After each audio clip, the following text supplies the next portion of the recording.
Teksa ka marrë pjesë në inaugurimin e kompleksit tregtar të autoveturave Auto City, kryeministri Berisha garantoi investitorët se qeveria do të vazhdojë reformat e saj me politika favorizuese për klimën e biznesit. Sipas kreut të ekzekutivit, investimet në vend si dhe lehtësimet që u ka krijuar qeveria kanë bërë që Shqipëria të mos përfshihej në vorbullën e krizës ekonomike botërore. Duhet të garantoj mbar investitor shqiptar se qeveria është e vendosur me reforma të tjera, të thella, të përmirësoj dhe konsolidoj me tej përmirësimet e arritura në klimën e biznesit. Kjo politik është faktur si një politik ndër më të drejtat dhe është kjo politik dhe këto parime të cilat bën që Shqipëria dhe në kohën e krizës më të rëndë të mos bjeri në recesion, të mos bjeri në krizë, të kalojmë nga investimi në investim.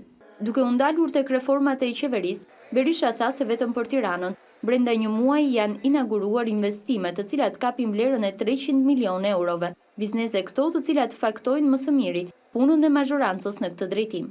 Në fillimet e shtuhisë botërore të financave, ne vendosëm të vazhdojmë palkundur mbështetjen e biznesit si rruga, si bonusi, si stimuli më i mirë antikrizë. Dhe unë kam kënaqësi të konfirmoj ju se ky qendrim u faktua tërësisht i suksesshëm në një harë kohor, jo me të madh se një muaj. Ne inaugurojmë në Tiranë dhe rrethina vepra që tërësisht shkojnë rreth 300 milion euro, vepra në të cilat punësohen qindra dhe mijëra punëtorë.